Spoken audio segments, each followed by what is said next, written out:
And the burnout came because I was presenting myself in this duality. I was assimilating into this persona that made the clients that I wanted to attract comfortable enough to appropriate my own culture to my face.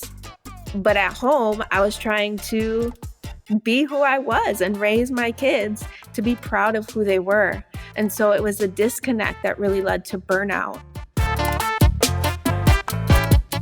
Welcome to our Latina Lens podcast, where we elevate the work and stories of accomplished Latina and Latine photographers in the U.S. I am your host, Monica, and this podcast is part of our wider Our Latina Lens community. Karina Mora is a Chicago-based photographer who built a wedding photography business, and through a significant moment in her career, realized she needed to rethink her career path and so much more. I won't spoil her transformative journey for you, but I will say that what she is building is a beautiful and powerful vision that is rooted in deep introspection and transformation. What has resulted is powerful and is already making a difference in the lives of creatives around her. Photography is at the heart of her journey, her healing, and continues to define how she moves forward, taking others with her. Artists and links Karina references are linked in the show notes in your podcast player and on our website at ourlatinalens.com, where you can also find a transcript for this episode and sign up for our newsletter. Bienvenida, Karina. I am so excited to have you here. It is a pleasure to have you on the podcast. Welcome. Yes, thank you. I am so excited. I've been part of your community for a while. And so to see what it's grown into is so exciting. So I am so excited to be here on the podcast. Thank you. It's a slow growth, but the vision is grand. I keep saying we'll get there. We'll get there. You have been an incredible community and cultural advocate, and we're totally going to get into that. But I would love for you to start with, what was your journey into photography? What got you to pick up a camera? What was that like? And how did you decide to make it into a career? Well, we are going to be going back 15 plus years. We're getting into the college years. So I went to a liberal arts college and kind of was able to dabble in a lot of different things, including music and graphic design and radio broadcasting, and all that encompasses the creative arts. And part of that was video production. And so my eye was kind of starting to get trained through video production. It wasn't until I took a film photography class that I picked up a camera, and it was a film camera. And so it was so exciting for me to really combine tech and working with your hands. When I took that class, it was like Photo 101. The whole process was exciting to me, but I didn't really know how to take a photograph. It was really rough. I was getting C's and B's in that class. I really just started to build that skill. And it wasn't until I met my boyfriend, husband now, that he bought me a digital camera and let me kind of explore with the freedom of digital photography, whereas I didn't have to worry about ruining a whole roll of film or getting to the dark room and seeing that all my images didn't come out or they were overexposed. And so it was really when I picked up a digital camera and started experimenting and just freely taking photos that I started to refine my eye and my skill for photography. Did you continue on in video, or was it that point that you started transitioning to? So in college, I focused mostly on video and video production, and my job, or what I enjoyed doing, was the editing. And so I enjoyed editing video, but it was so frustrating to me because if I did not get the the clips or the things that I needed, then the editing was really hard and I really had to like work at putting things together. So little by little, photography became a little bit more attainable or kind of easier for me to kind of let loose and get creative because I was taking the image and I was editing. And so because I had control over both, I really got to experiment. And because photography is still images, it was easier for me to refine that skill. And so after college, I let go of video and really dove into photography. It was because my boyfriend at the time, had already created or was already building a photography business, I kind of just slipped into that. And so I would go with him on photo shoots and just learn and take in the hands-on teaching that he was providing without even knowing it. I was holding light stands. I was being the second photographer with different angles. And the first time we photographed a wedding together, I was like, I can see this whole story because I have a different perspective and you're getting the images that are like the standard, but I'm bringing this creative twist. And that was way before Pinterest, even when things and like before Instagram, when things were just starting to be like trendy to be taking pictures of accessories and like different angles. And so it was around the 2008, 2009, 2010 timeframe that I really just stepped into wedding photography. And that's how I started to build the business that I had. Did your training in video influence how you approached photography? For sure. With video, it's all movement and you're capturing the story. And that definitely translates to photography. So because I had that training in video, I was able to anticipate people's movements. And so with wedding photography, I'm taking photos of people and learning how to anticipate and help them tell their own story, because being in front of a camera can be unnerving, and being in front of a camera showing PDA can be even more unnerving. And when it's your wedding day, you have so many emotion, so many people around you, and everyone is looking at the wedding party. And so being able to anticipate emotions, anticipate poses or the way people stand, and kind of direct them in a way that makes them feel comfortable enough to then be able to tell that comfort through the lens is a big skill that I think I attribute to my video production days where I was having to tell a story and didn't have the luxury of just cutting out a specific image. I attribute it a lot to the skills that I learned as a visual storyteller, in video production. Yeah, I could see how that skill would really transfer over. Storytelling and photography is one of those skills that is very hard to learn or some people really struggle with. So being able to have that training and that thought process already, I bet was really helpful. And it sounds like your first mentor in photography was your now husband. Have you had other mentors, or how in those initial years did you develop your craft as a wedding photographer? So I think the way that I learned was really thanks to my husband, because I was able to get the feedback right then and there. So I would take an image and I would show him and he'd be like, well, you should leave a little bit more room, or like, this is the image that I'm getting. Why don't you come around and do something this way? And so it was really like in real time. I really think that if you have an internship, if you're in a creative field, getting that real time hands-on feedback is huge.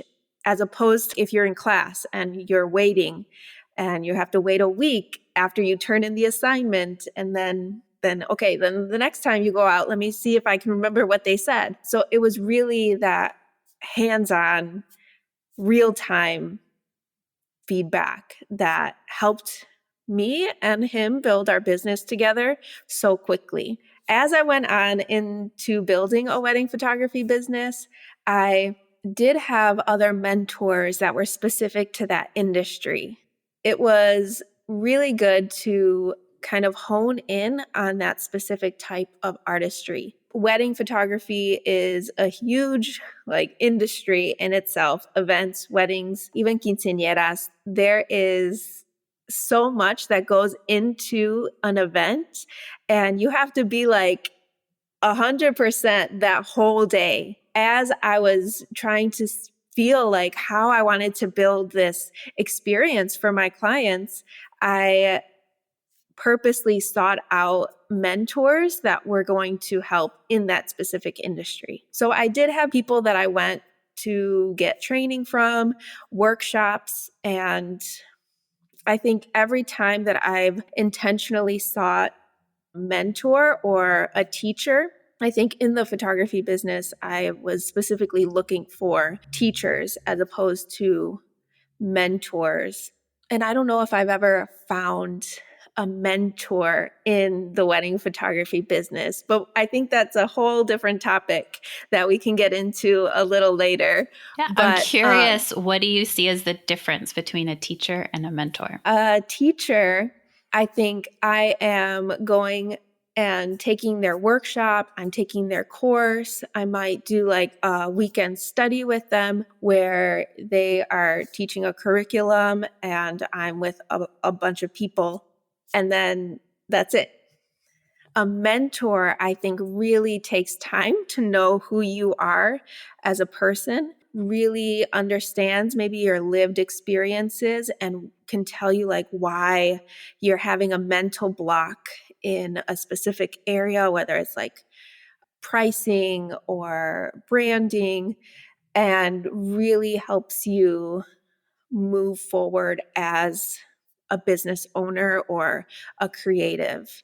And so I think because the wedding industry as a whole, at least in Chicago, and at least we're talking 2010, 2011, early in my career, I didn't see anyone that I could relate to as a Latina.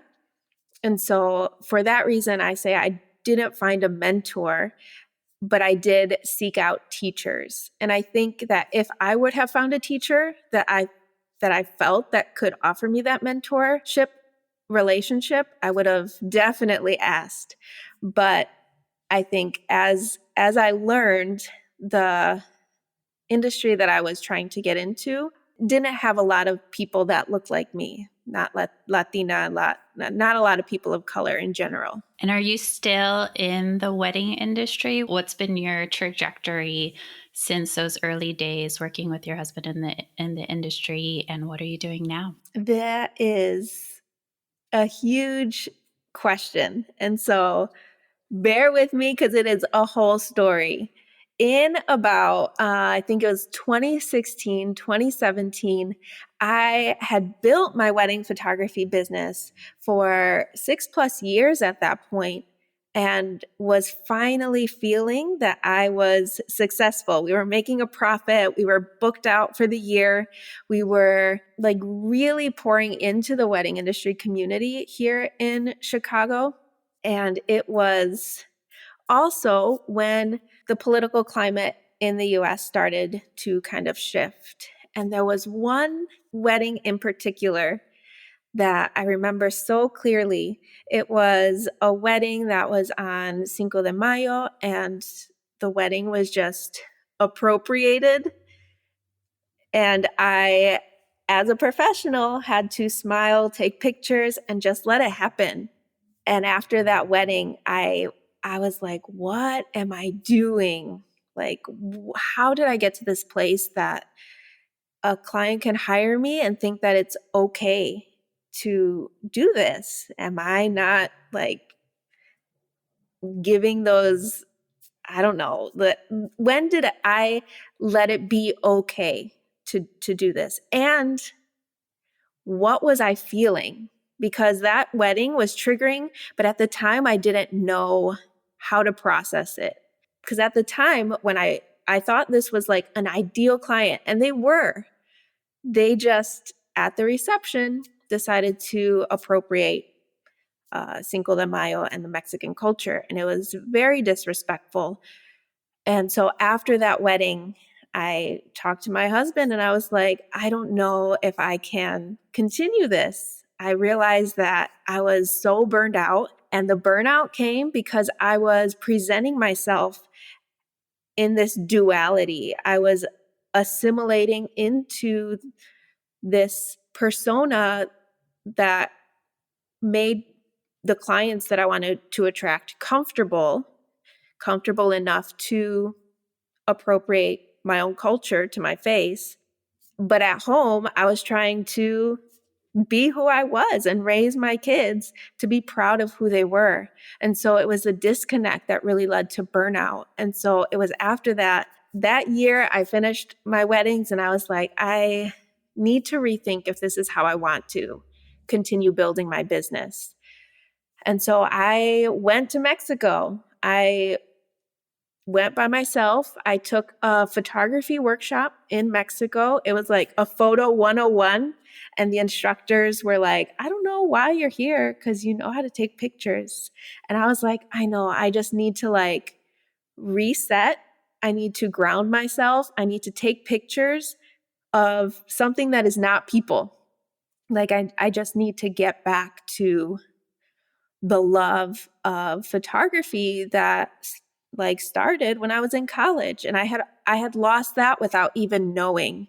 I was just so focused on getting to the next level, getting to the next like booking. I was more excited about the business building than I was about photography, and I didn't realize that I had gotten to that place until this triggering wedding. It was after that trip to Mexico that I was like, I wish people would understand the Mexican culture the way that I do, the way that is in my heart and my roots. And in order for me to be able to show that, I need to do some relearning and reconstructing in my own identity.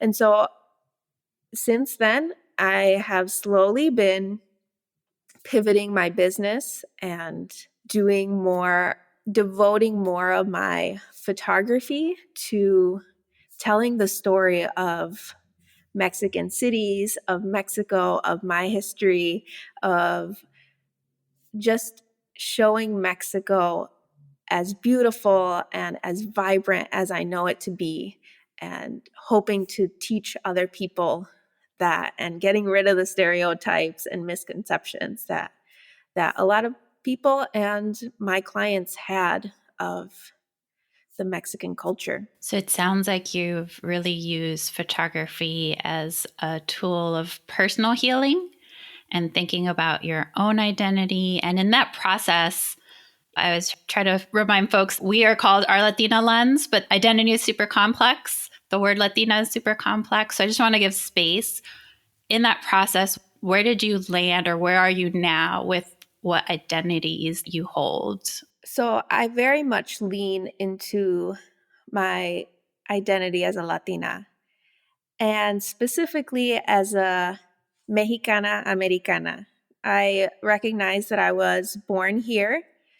I grew up in the suburbs, and I did have to assimilate, and I had to create this dual identity from an early age.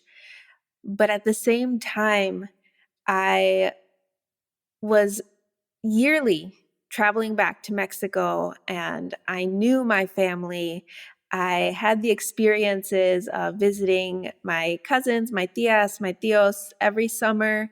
We would spend time relaxing on the beach, but then also like walking the little pueblo and getting tortas ahogadas. And I have both of those identities. And so it was really more of a reconciliation of of that, knowing that because I was raised in the US and had the experiences of hiding myself or making myself smaller to fit into a certain box, I really had to take a look at where that came from and kind of merge the two, because I do know that I have this experience as an American, adopting the cultures of America, having the lived experience of living in a suburb in a predominantly white neighborhood, going then to a predominantly white college and trying to get into a predominantly white industry. I have those experiences. And so it was really like, how can I take what I've learned and bring back in my Mexican roots, my Mexican heart back into who I am. And I wanted to do that for the sake of my kids. I wanted them to have the same knowledge of their family in Mexico. I wanted them to be proud of the traditions and the foods that we eat and we have on holidays and at home, the traditions that we have as Mexicanas. I really wanted them to celebrate who they were, Mexican American, without having to create the duality for themselves.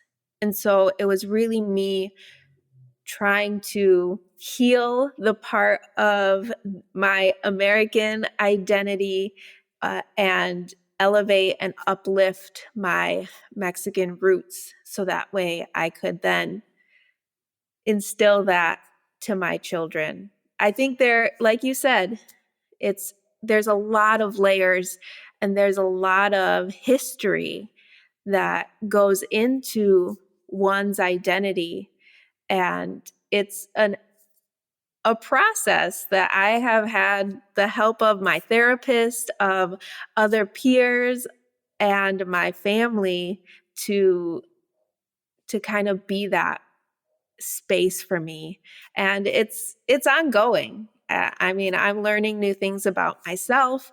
I'm learning new ways to communicate, and I'm learning new ways to then teach my children how they can show up in the world as authentically as they are.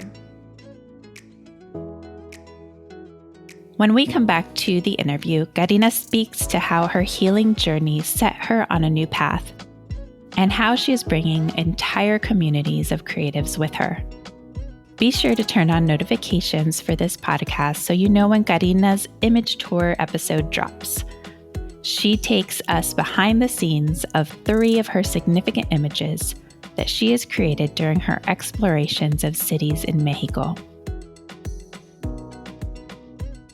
Where was photography in this process? Has it been a tool?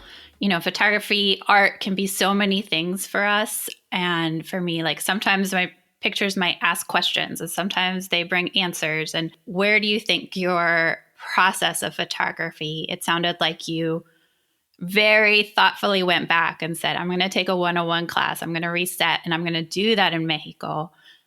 How did you then use photography to continue this process of healing or connection or discovery? I mean, it was really the one thing that was the connector.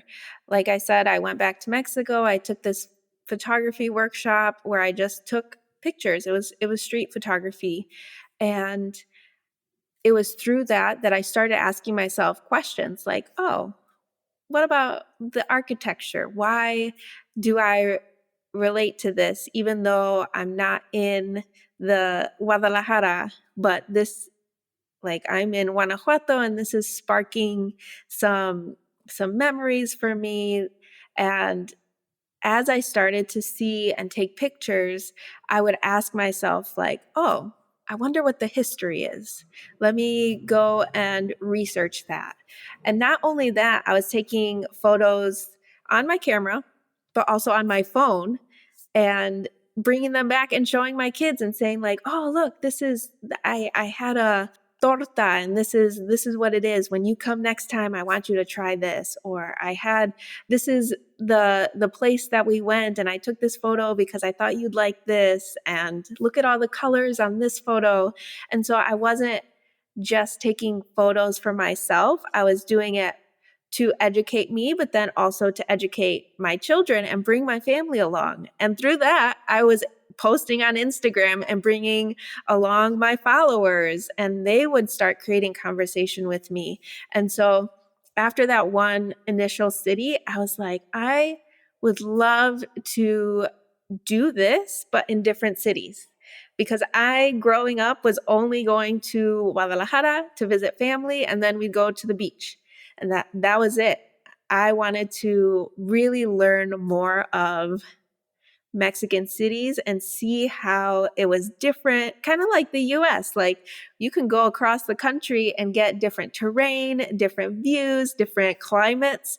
And so I was like, I want to do that for Mexico, and I want to bring people along on the journey. So it was like so exciting, so healing to be in different places and learn about the diversity in Mexico, even Mexican cuisine and Mexican terrain and the mountains. And uh, I can talk about it all day and take pictures about like all day, but that's really how it started. Like, I really just wanted to capture these moments and share it with my family, but also with other people. And so it sounds like you've been doing that for a few years now. Where are you now with those photographs? What is your current process or creative process as you're creating images? It sounds like when it was very new, it was kind of like, oh, there's a spark. And where are you now that you've done it for a few years? I have currently 3 cities that I have collections of as fine art photography prints. I learned how to frame my own photos. I really wanted to have the option of giving people a piece of Mexico as fine art photography, because I didn't see that representation in fine art photography at the time. And I was like, if I want to have art in my home, I want it to be representative of who I am. I want it to tell a story so that whenever someone comes in and sees this piece that I took in Mexico, they're asking me like, oh, where's that from? And then I can have a conversation and share a piece of who I am with whoever comes through the door. And so I did release collections in 3 cities, and then the pandemic stopped all travel. And so I had to just kind of take a seat and think about how I can still share what I was sharing without traveling. So I also started creating puzzles and stickers, and we even created a calendar where my images are showcased each month. I did some like downloadables, and finally in 2022, I took it full circle and started bringing people to Mexico with me and creating the experience that I had back in 2017 when I went to Mexico and just kind of dove into learning about Mexican history and Mexican cooking and everything. In the 2 years, I was working on offering more products that were attainable And your during the calendars are pandemic. beautiful. I have gifted your calendars. They're gorgeous. So I can speak to Oh, those. thank you. Thank you. Yes, I mean, I am so thankful for people who have continued to support and choose to go on guided trips with me. I think that is the thing that I was working towards, because when I went on the trip in 2017, I was like, I would love to share this experience with my friends. I would love to share this with my family. And so the only way that I could do that at the time was through my photography. And so now I'm able to take people with me to Mexico, and we can share the whole experience, and they can take their own photos and I can take photos of them while they are having this experience that I had back in 2017. And how has your creative process then changed that you're leading these groups? It sounds like you're still taking photos. I'm just imagining how fun it would be to have a whole group of photographers with you in Mexico. But your own process of creating, are you able to hold both that you're leading a trip and guiding people through this and also doing your own creating during that time? I do not typically create or take photos to then offer as prints while I'm guiding a group. I am very intentional about where I'm putting my energy. And so when I have people, I am pouring into them, making sure that everything is going smoothly. And so I do go to Mexico a day early and I stay a day later just so that I could have the time to prepare mentally and decompress afterwards. And so during that time is when I will take pictures and take time for myself. And before I release a new city where I'm offering this guided trip, I will go and spend time in that city. And so that is when I'm taking pictures for myself and kind of just doing the learning for myself before inviting other people to come with me. And I will say one of the things that I love having watched your videos or your content about your trips is that it's not just let's see the city, it's let's work with artisans, let's take workshops, there's just so much creative goodness that seems to happen on those trips as well. And how do you not only are really great creating those collaborations in Mexico, I mean, you do that in the States as well, in Chicago. But first, let's talk about how that is in Mexico, and then we'll talk about your collaborations that you do here in the States. A lot of the people and collaborators in Mexico I've met through Instagram.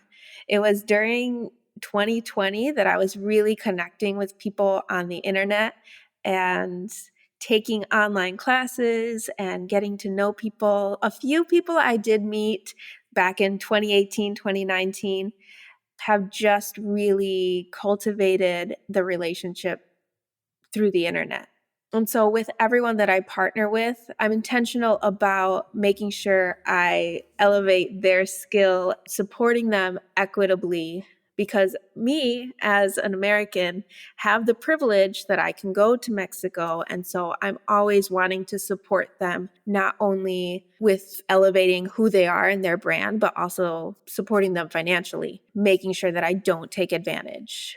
That's a misconception that people go to Mexico and they're just like, oh, it's going to be cheaper, or you can haggle, or you can get a deal. I don't take that approach. I will pay you what you would like to be paid, and I'm not going to be trying to get a bargain. And so that is intentional. I also know that even Mexico City there is a lot of people that are coming into Mexico City because it is cheaper, and they are not being intentional about their presence in Mexico City. So whenever I look for an Airbnb or a place to stay, I'm intentional about knowing the person that I am partnering with, reading their bio, and making sure that they are local to the city, that they're not just someone who purchased the land or the building and they don't even live in Mexico and are just like profiting off of Mexico. I am super intentional about creating the relationships that I have with the people that I partner with in Mexico and being able to support them even when I'm not there. So that's like sharing their content, sharing their skills, and elevating who they are and their knowledge on social media. You're incredibly involved in building community through your podcast, Elevating Cultura, through community events, recently through purchasing a building in your neighborhood that has the express purpose, right, of being a hub for community building. How do all of these aspects of your work relate to you as a photographer? I think it all started from my experience in the wedding photography industry. I think there was a point that I realized that the community I was building wasn't a community that was going to support who I was as a person. It was just going to support what I can contribute to the wedding industry. And I realized that when I started to take a step back, and then all those relationships disappeared. And I was like, I thought I had built relationships with these people. And while that is okay, I knew that I wanted to create a space that was intentional about the safety of coming as you are as a Latina or a person of color, and having a space that is going to uplift you for who you are as an entrepreneur, but also who you are as a person. And I think that when you are building a business, whether it's in photography or in a creative space, it is very easy to get lost in what you do, and you kind of forget who you are and who you want to be and the energy that you want to put out into the world, because you're so focused on building a thing. And so that is the intention around the community that I'm building. I really want to create a safe space for Latinas, whether you're an entrepreneur or not, to feel like they can come, they can share their stories, they could hear stories that are relatable to them, and also get help if you are a business owner. A lot of the times when I am in like networking groups, I am saying like, oh, I know this person, you should get in contact with them. I'm trying to make connections so that way we can all elevate each other in our businesses. What role has developing this creative community played in your own artistic growth? Because you hang out with some amazingly talented artists. I've seen, the brunch photos and, knowing some of these Latinas and what they do and what they create. So how is that fit? How is just creating your own creative community feed you? I mean, it is the highlight. Every workshop that I co-host, every networking brunch that I co-host is the highlight of that week or that month. I think this space is something that I didn't know that I needed. And now that I have it and other people are resonating with it, I'm like, this needs to continue to grow, because just having, even with the networking brunches, like it's very chill, but even just having a space that you can show up as you are, we can like comadrear and talk about our hardships in business. We can talk about our struggles in our personal life. We could celebrate each other and laugh. Like that has just filled me to overflow. And it's something that I wish that I had when I was starting my business. We are always looking out for each other and collaborating and really just pouring into who we are as women alongside who we are as entrepreneurs. And can you describe, I realize we're talking about all these things that you do, but we haven't really described what it is your vision is. So what is your vision? What is it, all the components of what you're building, and how do you see them all fitting together? Yes, I ask myself this question almost every week, every month. And it is coming together slowly. I think who I am as a photographer is how I've built what I've built. Building my wedding photography business gave me the perspective on how I want to build a business. It gave me that knowledge of how important storytelling is. It gave me the foundation of how I wanted to build a business. And as I went down and have reconstructed and pivoted my business, I really wanted the community part to also be the center. And so I think because I came from a photography industry, a lot of the people that I met were photographers and are photographers. And so they are still really close and dear friends of mine, and we stay connected. But I think to look at the big picture, I'm building this brand, this community for Latina creatives, Latina entrepreneurs.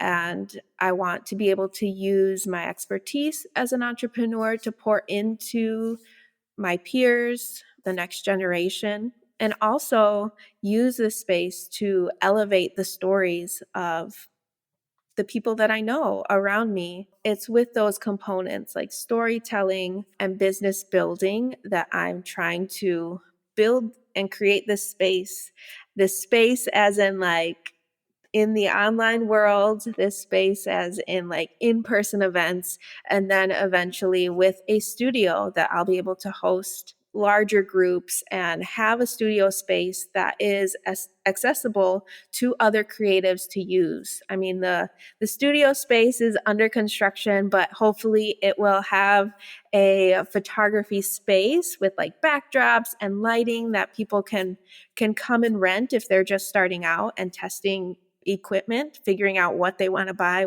before they make a purchase. It will have a podcasting studio, so that way if someone is just starting out and they just need the equipment to use, they can rent the space and not have such a big investment up front. I also wanted to have a kitchen space, so if there is anyone, a creative baker or a chef that just needs a little bit bigger space than their house and want to be able to rent that space for a short amount of time, they have that access. And then also partner with other small businesses that if they just need a space to host a workshop, we can collaborate, and it can be at a much lower cost than if they were having to rent per hour somewhere else. I want to be able to work with the community of creatives in the Chicago area and have a space that is accessible for people to build their business. And sometimes you just need someone that's going to offer a little bit of support to get you started. And so that's what I want to be. I want this space to be for other people. That's a beautiful vision. I can't wait to visit the space. Thank you. Yeah, it is a work in progress, and it's taking longer than I wanted. You know, as a millennial, I want everything done now, but I am trying to be intentional about each part of our building. And so I would rather it take a little bit more time and for it to be done right than for me to just rush through everything. Is there anything I haven't asked about that you would like to share? I think I've come to this part of my life, my business, that I just see so much hope and am so excited for what is to come. And every time I make a new connection and meet someone that is starting out or trying to get to the next step in their business, I get so excited for them. And I just want to be their cheerleader. And I hope that continues to grow, because I get excited when I see other people excited about community, about sharing who they are and sharing their passion. Beautiful. And are there any Latina entrepreneurs that you would like to share with our listeners? Oh, I so know. many. It's so hard. And maybe yes. up to 3, 1 to 3. Okay, so I will give a shout out to my photographer friend, Veronica. She is a boudoir photographer here in Chicago, and she's actually the one that I co-host our networking brunches with, our Comadre brunch every month. I met her in the wedding industry, and she was like the first person that I'm like, are you feeling a little bit something in this wedding industry? Is it just me? Like, are we getting pushed off to the side because, we're Latina? Like, I was able to talk to her about those things, and she's like, yes, girl, I wish someone would have said this sooner. And so we really connected, and that's why we wanted to offer this Comadre brunch every month. And so I will shout her out. She's an amazing photographer. Another photographer My friend Jasmine Lopez, her brand is Authentic Adventure. She also has a nonprofit, the Firehouse Dream, where she works with BIPOC creatives to provide a safe space for them as they are learning new skills. And so she was also someone that I connected with in the wedding industry. And she was also one of the first people that I was having these conversations with, like, are you being told that we have to like present ourselves as something different than who we are? And she's like, yes, it didn't sit well with me. Like, why am I going to pretend to be someone I'm not? And so we have stayed connected through all of our own pivots and journey as we reclaim who we are as Latinas and undoing the trauma that we may have gone through because of the mental hoops that we were going through as we built our business. So those are the two main photographer friends that I have here in Chicago that really help me and keep me grounded, and that I can have conversations with when I'm feeling low or feeling stuck.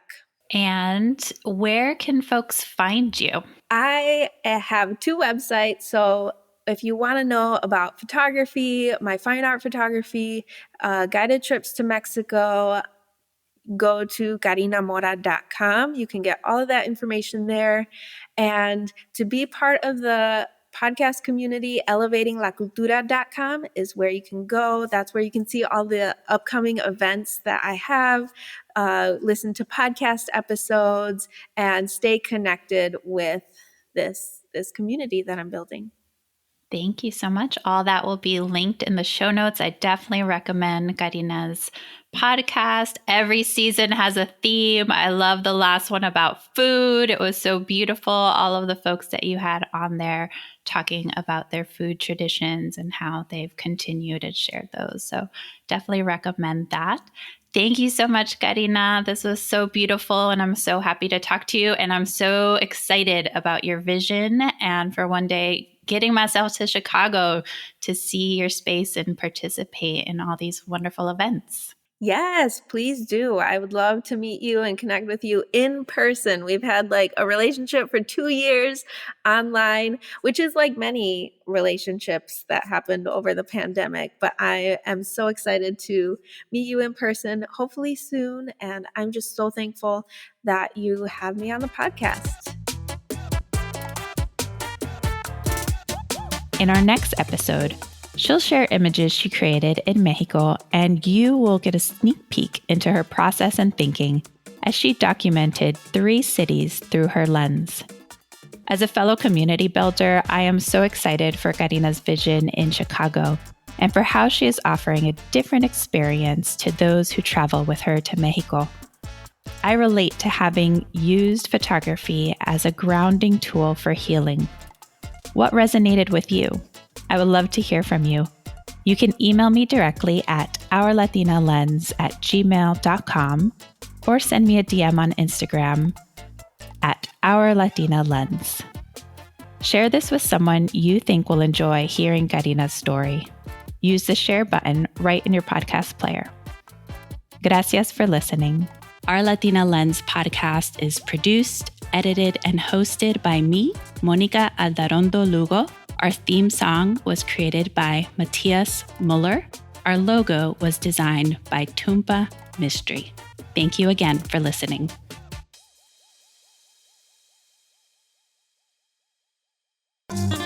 L'Ancla Creative.